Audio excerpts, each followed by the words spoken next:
everybody, your natural dog with Angela Ardolino, and my guest today is Joshua Cameron, who is a spiritual healer who's helped people all over the world. And what's really cool is that he helps people mostly with PTSD and pain, but through energy healing. And I found this fascinating because I know, like a lot of you out there, like me, get aggravated and frustrated sometimes with our pets and how that doesn't make things better, but makes things worse. And so how important it is for us to be in a good place and how our energy can help our pets heal themselves. Stay tuned.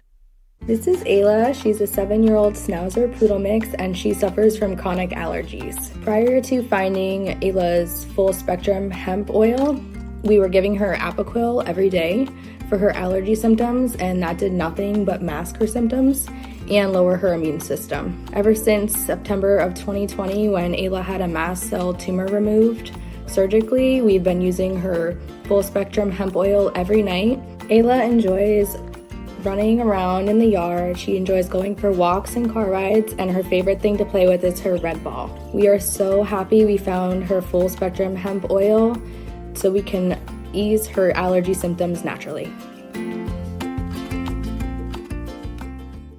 Hi, Joshua. Thank you so much for joining me today. I knew I wanted to have you on because I had such a good time on your podcast. And I think it's funny because, of course, you talk about humans and I am in the animal space, but everything's the same. And that's why I wanted to talk to you because, of course, I came on to talk about how cannabis is wonderful for humans, but I want to talk about what you do. And then I want to talk about how that can carry over into our animals world and how it can help them. But I want to know how the heck you discovered this. Like, how did you go, this is what I need, or this works, or whoa? Because I love telling how I discovered, cannabis medicine. How did you get into this? Yeah, for sure. That's such a great question. Well, I assume, not unlike a whole lot of people, is that, we find somebody in our sphere or that, manifests in our life, then they're at a place that we'd like to get to, right? We start mentoring, under them, as a mentee. And then they introduce us to other people and we say, wait a minute, that's not real. Shut up. You're making stuff up. And, so I was in a, very intensive mentorship with Peter Sage, perhaps the, world leading expert on consciousness, right? He's a serial entrepreneur. He was one of the youngest, he was the youngest at the time, trainer under Tony Robbins for a long time. And, and where Tony gets people from a state of feeling like they're victims to then, all right, hey, I'm going to go take the world by the throat. And I'm going to go make sure and swim upstream and I'm going to get it done. Peter takes people from that place of I'm going to swim upstream to I'm going to work in a more of a flow state, right? So much more spiritually attuned, much more consciousness attuned. And within that consciousness, then here came a guy who said, hey, I can heal people. And I said, shut up. And he said, well, check out these testimonials. And there's people like, hey, I have cancer. I'm going to die in a week. And then 2 years later, like Ed, right? My master, Ed Stracher, hey, you saved my life. Like, what? Like, wait a minute. So this guy's playing with a whole set of rules that I didn't even know existed. And because of that, the part of me that loves to devour knowledge, that can't help but scratch, and just scratch at wait a minute, I don't know what that is. Let me keep scratching and see and dig and dig and dig and see, see what I will come up with. I couldn't help but dig and dig and dig. And then when I went through a meditation with him that he put on live over Facebook, I was like, what the F, man? I can actually feel, like, I can feel this in my body. Wow. Like, what is going on? Like, this guy's, hundreds of miles away. And that's when I was like, okay, so there's something to this. So let me open my mind and explore and see where this goes. And that's, it's all, all what she wrote from there. Can't wait to hear about some of your experiences. But I think the reason I love this so much is because when I'm dealing with a pet parent who's got a dog that's got the cancer diagnosis, I always find myself saying to them, they don't know they have cancer. You know they have cancer. Don't get in a bad mood. Don't be freaking out. They're going to feel that energy. It's not going to be a healing energy. Would you agree with that? You think this is something that even if it's you're not the person who is dealing with the disease. You're feeling it, how you can use your healing energy for the person that is suffering, or your pet, for instance. Hands down. I mean, have you ever been in a room and somebody walks in and the entire room just lights up, or the opposite?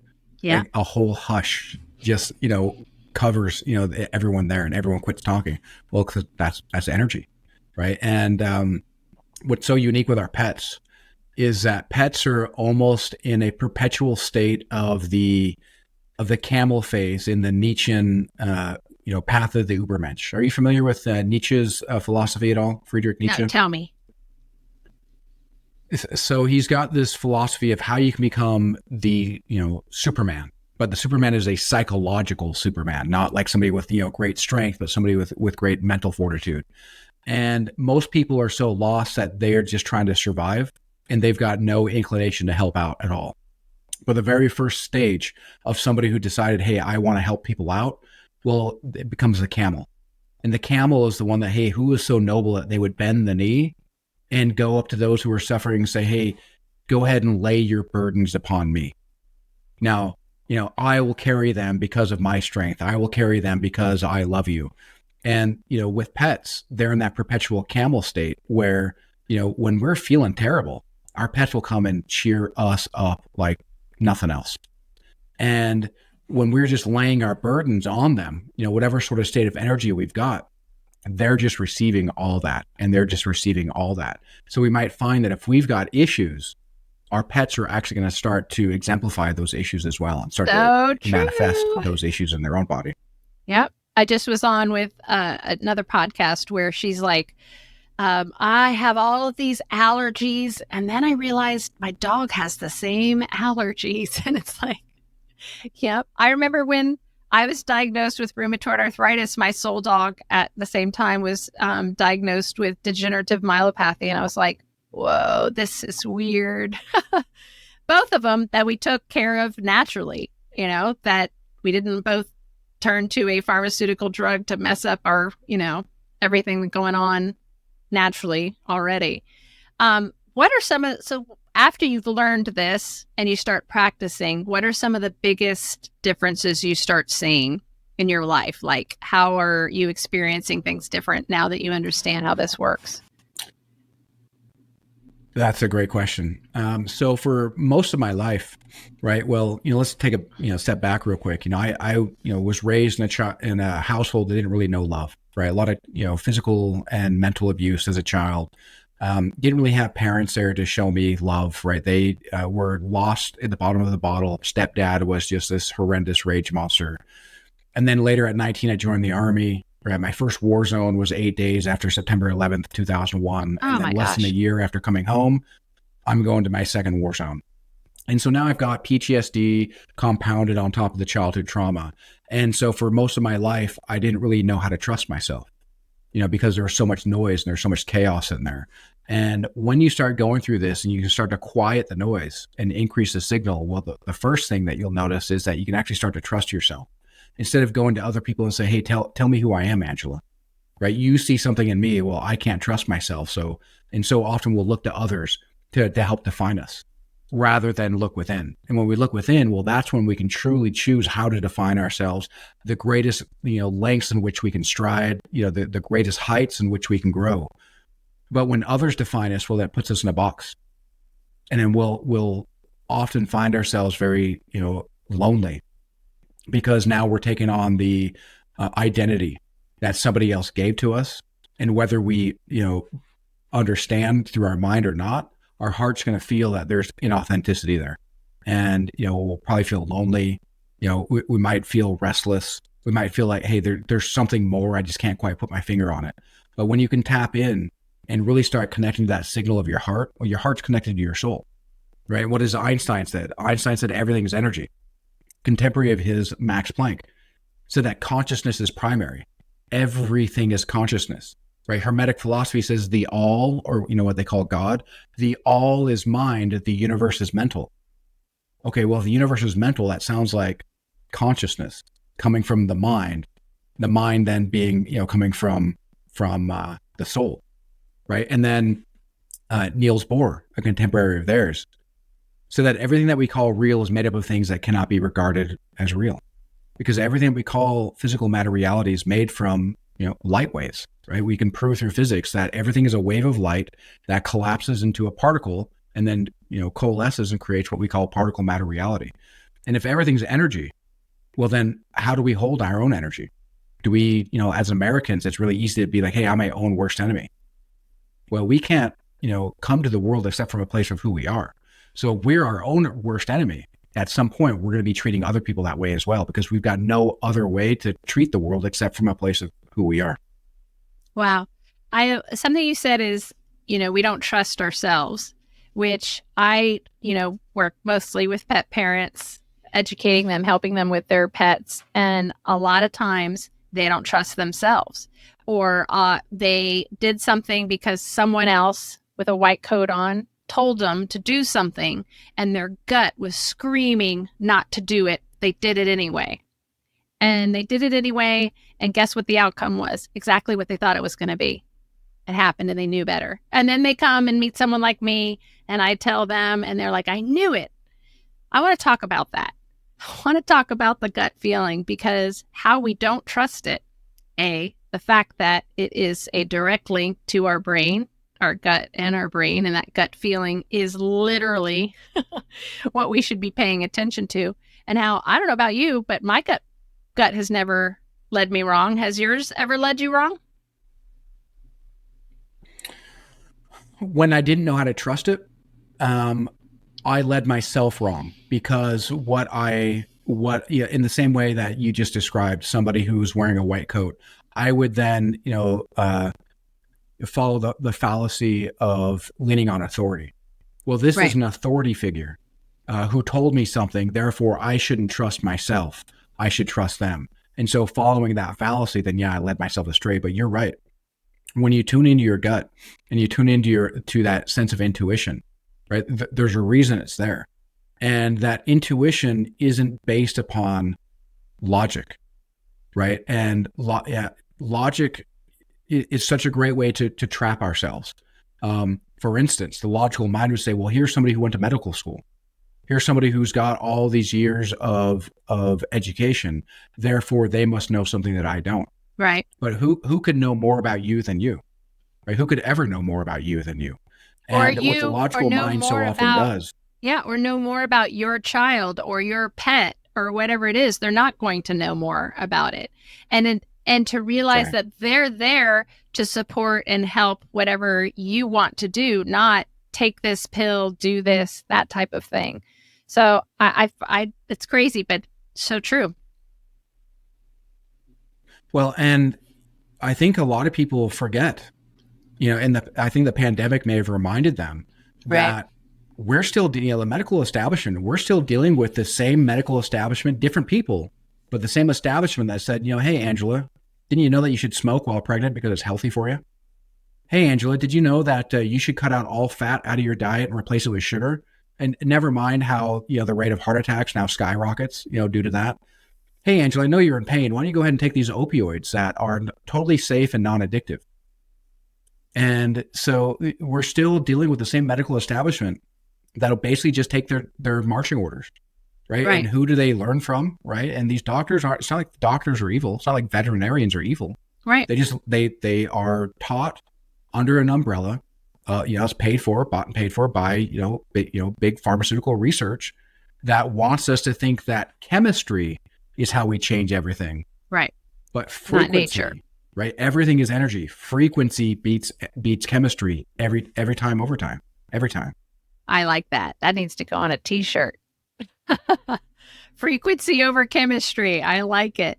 I think that was probably the biggest thing that blew my mind when I learned about the endocannabinoid system, is that this is the master system in all of our bodies, and not doctors or veterinarians are taught anything about this master system, much less what you know about frequencies and about healing. So we can't expect them to know. They're literally taught anatomy, physiology, and then how to use the pharmaceuticals. And if you've got this disease, this is the standard of care. You do this, this, and this, forgetting the individual, the human, the animal, that is all, every single one of us is different, and we all need to have a protocol that fits what our bodies need and what we need, and not everybody's. What do you think needs to happen for people to understand that, to get back to trusting themselves and their gut and what's best for them and their pets and their family versus the messages? I feel like I just walk around and go, trust nobody. Don't trust anything. Do your own research. So the first thing you should do is turn off the news. Right? Don't watch CNN, because the only thing CNN, Fox News, MSNBC, any sort of major media, the only thing they're going to do is have you look at your neighbor and say, oh, if my neighbor thinks differently than me, they're a bad person. And that does not, I mean, we've literally for years, we've been trained to put our hand over our heart and say one nation under God, indivisible, with liberty and justice for all. But right before that, we said, united we stand, divided we fall. And yet here we are, we tuned into things that get us divided over the stupidest things. And so the older I get, and, the young version of me would have felt, aghast at this. But the older I get, the more I realize the wisdom in a quote that Ronald Reagan said, that the scariest thing anyone can hear is, somebody saying, hey, I'm from the government and I'm here to help. And that's a little cynical. But the thing is how often over the last, 3 years, 3.5 years, have we seen somebody from the government say, this is exactly how it's supposed to be. And it turned out to be the worst case scenario. It didn't help us at all. It made everything worse. Made us all afraid, made us all angry at each other. So turn all that off. Because the thing is, if there's something important enough, it's going to find you. You don't need to go out searching for it. It's going to find you. I agree. I don't have regular television anymore, but like when I go travel and I'm in a hotel and I'll just turn the television on, and even if you do have the TV on all the time or watch TV every single night, taking a break from it and then turning it back on is eye-opening. Every commercial was a pharmaceutical for a human or for a pet, or a flea and tick or a heartworm medication, which are also pharmaceuticals and poison. And then the news was about the new drug discovered that helps this type of cancer, or, whatever it was. And I'm like, my God, the message is completely about this huge industry that is controlling us. And I think that is important. Yeah. Well, and what did Bruce Lee say? Bruce Lee said, be careful how you talk to yourself, because your body can't help but to listen. Right? There's a reason why we call it spelling, because we're casting spells on each other all day long. And what is a spell? Well, it's belief. You watch the TV, it's casting spells on you that says, oh, I feel abnormal, I must need that pill. Right? Why do I need that pill? Because look at everyone smiling on that commercial. I haven't been smiling. It must mean because I'm not taking that pill. And it's indoctrination. Now, the thing is no matter what environment we're in, right, our environment's going to shape us. Every environment that we're in is going to try to indoctrinate us. So we're programmable by design. That's just a fact of life. So what we get to choose is, how do we want to be programmed? Do you want to be programmed by that inner voice that knows what's best for you? Or do you want to be programmed by people who've got, no interest in your higher self and only want to just take your money? And if you happen to get help, well, then that's a happy consequence, right? Is that really, the life that you want to live? Is that the life that you want to subject your child to, right? Your fur baby to, or do you really want to tune in and be like, hey, I know what my love is saying. I know what my heart is saying. I know what my intuition is saying. What if I try that instead of second questioning that all the time, and see what sort of results I get? And, write them down, annotate it, be scientific about it. I love it. This is, I think it's so important. And I don't think people understand how much our pets pick up on our energy, and, whether we are sad, depressed, anxious, they're going to pick up on it and feel these things too. So us being their caretakers definitely want to be aware of this behavior. So let's say we are, we're doing let's say, like me, we're traveling with our pets. I'm in an RV right now with my 3 dogs, and it's our first time, and we're traveling, and, it's a little crazy. And they literally went from running around on a 3-acre farm to now they're in an RV with us or in a car driving. What are some things of, when I get so aggravated, because one of them won't do something, whatever, what are some tips that we can do to kind of like bring us out of aggravation or not seeing or hearing quickly? I mean, I know meditation is going to be one of your suggestions, but what should we do in that instance? Because I know everything's going to turn to shit because they're going to get confused and aggravated about what I'm trying to tell them or get them to do. So what do you suggest when we find ourselves in those moments? Well, I mean, meditation, you're right, certainly is a great way to, again, tune into, well, what would we do? Right. So what is it that we're trying to get them to do? We're probably trying to force them to do it, and they don't want to do it. So is there a way in which that we can compel them magnetically instead of trying to force them to do it? Right. Is there a way that we can coax them into them wanting to do it? And if so, what do you think that is? And, usually with a pet, well, they want to feel loved and they want to give love. And is the forcing perhaps frustrating them because it's preventing them from one or both of those things? And so is there a way for you to maybe stop, ground yourself, take a deep breath, show them some love, right? Get them excited, and then go from there and start from a place of love instead of a place of frustration. And as there's this idea in the Tao Te Ching that when man is born, he's soft and supple, and when a plant is born, it's soft and pliable. And when man dies, he's stiff and rigid. When a plant dies, it's dry and brittle. Therefore, those who are stiff and inflexible are disciples of death, and those who are soft and supple are disciples of life. It doesn't mean that you're good. It doesn't mean that you're bad.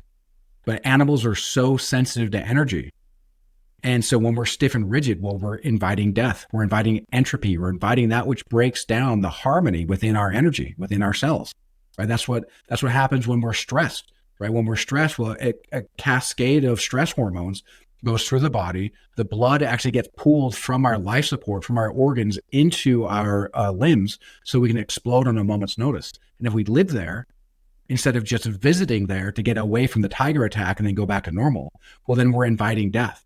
And so maybe your animal's acting that way to say, hey, there's something not right going on.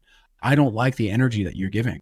Not that they're being resistant to you, but they're just reminding you, hey, they're giving you a good way, a good reference to see that there's something unhealthy going on within your energy.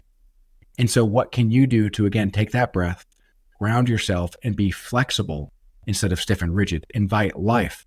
Because if animals are so sensitive, well, love is life. Well, when you invite that life, they're going to want to be able to give you that love. They're going to be able to feel that love even more. And it doesn't mean that they're always going to listen. I mean, they're still like a child, right? But you'll probably find that your interactions with them will be a lot softer, a lot easier, and a lot more meaningful. And it's so true. And I don't want people to think, I'm some angel. I get aggravated all the time with my dogs, but I also I know that I can do it, and I love to watch it. To, like, for instance, giving them all their full spectrum hemp extract, they're calm before we get on the car to drive. And it's a matter of, do I go get them, hold them down, put it in their mouth? And no, I'm not going to do that. They're going to come to me. I'm going to ask them to come to me. It's going to be relaxing. We're going to gently put it in their mouth, and everything's going to be good. And now that's what we do. And I just sit there and keep calling until you come over and get it, instead of jumping in the back seat, holding them down and giving it to them. So, and I would get aggravated doing that. And so it's just kind of taking a breather, because I know, especially those of us who have multiple dogs, you're going to get aggravated. They're going to get on your nerves. So taking that breath, I love it. They're picking up on that energy, and they're going to give it right back to you. And they're not going to be able to listen and do what you want them to do, because you're both aggravated now. Yep. I love it. That's a good thing. So tell me some of the ways that you started practicing in your own life. Like, what were those situations where you were just going in a bad place and how you were able to stop yourself and bring yourself out of it? Like, once you learned what to do, how easy was it to start putting it into practice, and then where it just becomes part of your everyday? I mean, do you even get aggravated anymore?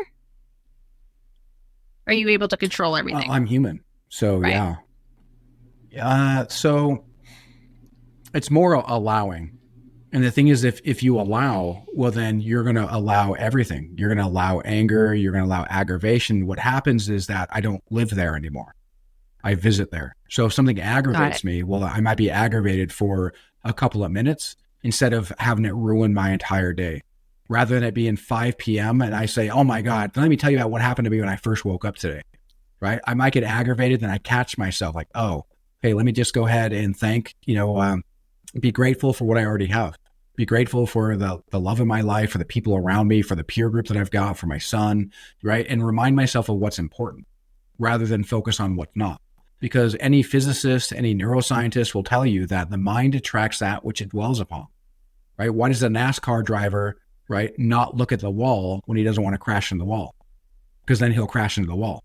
So where does he look? He looks at exactly where he wants to drive, because the mind will attract that which it dwells upon and will move in the direction of its focus. So if we focus on the aggravation and the frustration, well, that's what we're going to get more of. We focus on gratitude, well, that's what we're going to get more of. And it's not a matter of being a robot and not feeling them, because, when you receive, you're going to receive everything. It's a matter of catching yourself when you're feeling a negative emotion and just letting it go and transforming it into something that, benefits you. And so often what people do is they put walls around their heart. Well, I've been hurt so much, I'm going to put walls around my heart. And the problem with doing that is that walls are indiscriminate. Walls don't know what's good for you or what's bad for you. They're going to block everything. And so when we create a wall to prevent ourselves from being hurt from the world, we're also, putting up a wall, preventing ourselves from being able to receive good things as well. And so we end up getting trapped in that space, and we're trapping, between us and that wall, everything we're afraid of. And then that wall is preventing anything good from being able to manifest in our lives. That's, able to, resolve, right, those feelings. And so, again, it's not a matter of not feeling a negative emotion. It's a matter of being able to process it in real time, catching yourself in real time, and just going back to instead of the state, the stage, right? The state of emotion I might be in is frustrated because something frustrated me. But the stage of where I live, of where I present, of where I am most of the moments of my life is a place of gratitude and love and acceptance and, really just, receiving the world. And if you want to think about how powerful it is to be in a place of receiving, have you ever given somebody a gift and they were, even if it was a small gift, they were so excited and they just lit up. And you're like, oh my God, man, I want to give you a gift like every day now. Versus somebody, you give them a gift and that's it. That's all. And that's the difference between being in a place of receiving and being in a place of not receiving. And when we're not receiving, well, we can't receive good, right? Because we're blocking that out, right? But we usually do that to protect ourselves. And so just be in a place of receiving and allow yourself to be that soft and supple person and just invite that life, invite that love, and just exist. Listen to your intuition, and everything changes. And I find if you don't, find yourself surrounded by people maybe that aren't feeling that way or whatever, I like to go find the people that feel the same way, the people that are going to give me the love, and I can keep it open and get it and understand, okay, these are people that are not going to take advantage and just take it and not give anything back. So I want people to understand, like, for instance, I'm on tour with Dr. Judy Morgan right now, and it's the best because I get to go speak to 150 to 200 people who love their dogs like family, like I do, and get around people where, I'm not a weirdo. I'm not, whatever it is, I'm with family. So I think the best thing you can do if you're feeling like you're not with your people is to go be with your people and get filled up again, because it does help. You can feel like I'm not letting anybody in. I'm not lit. This person thinks I'm crazy. This person doesn't believe me, whatever it is. So go find your people and be with them so that you can fill up that energy source and continue to put out that positive energy. I love it. What do you do now for full time? Is this what you do for a living now? Yes. So, and you mentioned again, filling up that energy. And so coming back to what I said before, that, frequency beats chemistry. Chemistry needs proximity. It means that, you're going to take a pill. Well, then you've got to have it like right there, right? You've got to, take it, swallow it. But for instance, I was working with a lady in South Africa, right? I live in Utah, right? I'm not even on the same continent as this lady. And she had a torn bicep tendon. And, in the process of her tearing her bicep tendon multiple times, it was, she had a husband who was wasting away in a nursing care facility. And she had a lot of stress because they just weren't taking care of him. He was getting these garish, large, bed sores. And when she would complain, saying, hey, you need to be taking care of my husband, they'd say, oh, you're white, you're in South Africa, you must be racist. And so now she's getting all this frustration, all this resentment, all this grief, watching her husband waste away. And, as she's moving him, he's like 275 pounds. She's like $160. Well, she ends up injuring her arm, tearing that tendon. And in all that scar tissue is all this resentment, all this anger, all this grief. And she went to an orthopedic surgeon. She went to a chiropractor. She went to she went to like 7 different experts. I can't remember them all off the top of my head. And she said that literally every single one just made things worse, just made the pain worse. She said the pain literally brought her to her knees. I took her through a meditation. That's it. Took her through a meditation within 4 days. She said not only is that pain gone, but she had 30% more movement in her arm. By 3 weeks, she had 70% more movement in her arm. And because what did we do? Well, we dissolved that grief. We were to dissolve that resentment. We dissolved, all that shame, all that negative energy. And what did it do? Well, dissolve that scar tissue. And it allowed her to actually have that movement. And so again, what did Einstein say? Everything is energy. And where does it come from? A light wave that collapses in a particle matter reality. What lives in the dimension of light? Our soul. And so when we can tap into our soul, well, then that's when everything changes.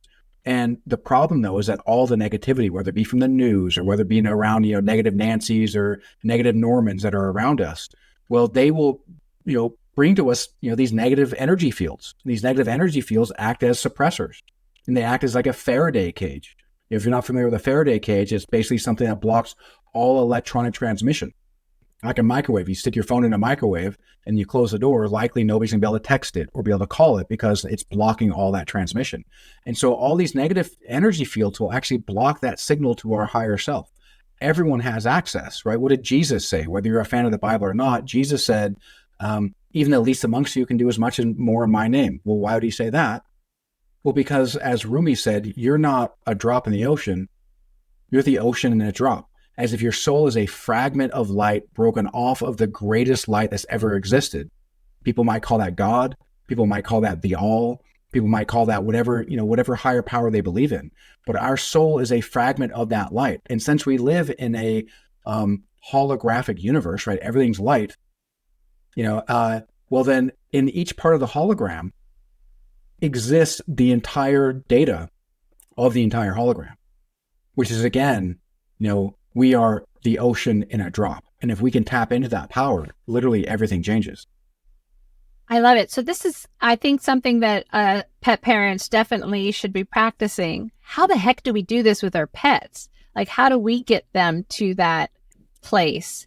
Immediately I'm thinking if they're in a bad situation or a terrible situation, bringing them out into nature and letting them be who they really are. If it's a dog, letting them run and be in the sun and dig and swim and whatever would kind of bring them, be a form of meditation in their way.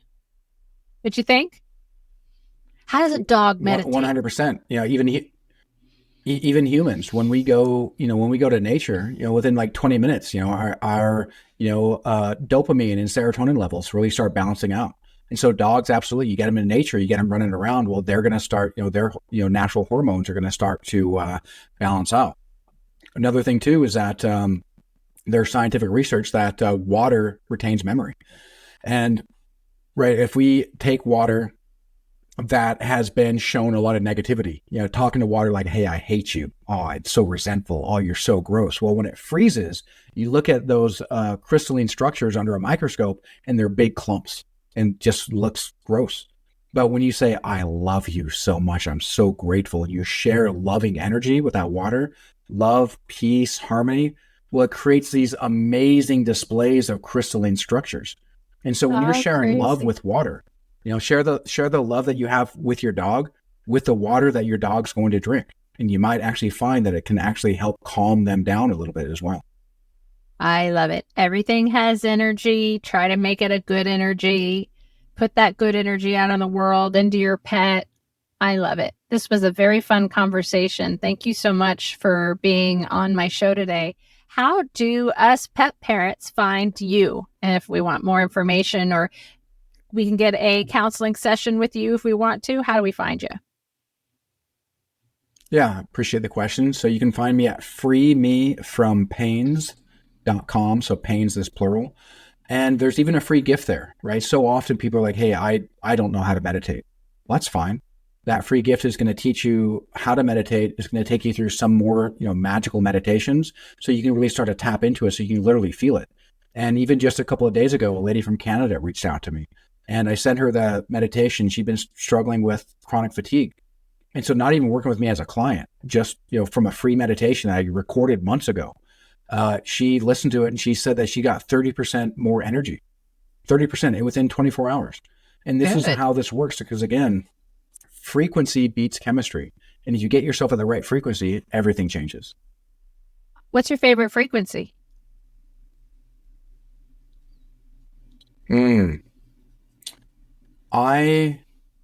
a big fan of the alpha state, in that, all the answers are in alpha, right? When we allow ourselves to get into an alpha state, that's when we can really tap into the what people might call the Jungian collective unconscious, or maybe what people might call the Akashic records. Yet when we get into a theta brainwave state, that's the dreamlike state. That's when we can really start reshaping our beliefs and reshaping our reality. And so maybe oscillating between those two, I try not to have an absolute favorite. I try to just listen to myself and guide myself to what I feel that I need. And so my favorite is really, I guess, what I need in the moment. But the alpha is probably where I try to, my baseline. It's probably my baseline is my alpha state. Awesome. Thank you, Joshua, so much for your time today. I really enjoyed our conversation. Yeah, I did too. I really appreciate the space that you hold. I love, what you're doing. There's so few things that we love more than our pets, and but they're so often disregarded. Now, let me just go ahead and give them this poisonous pill, right, and not even think about the ramifications of what's happening to them. And so the fact that you're able to bring that value to the pets in our lives.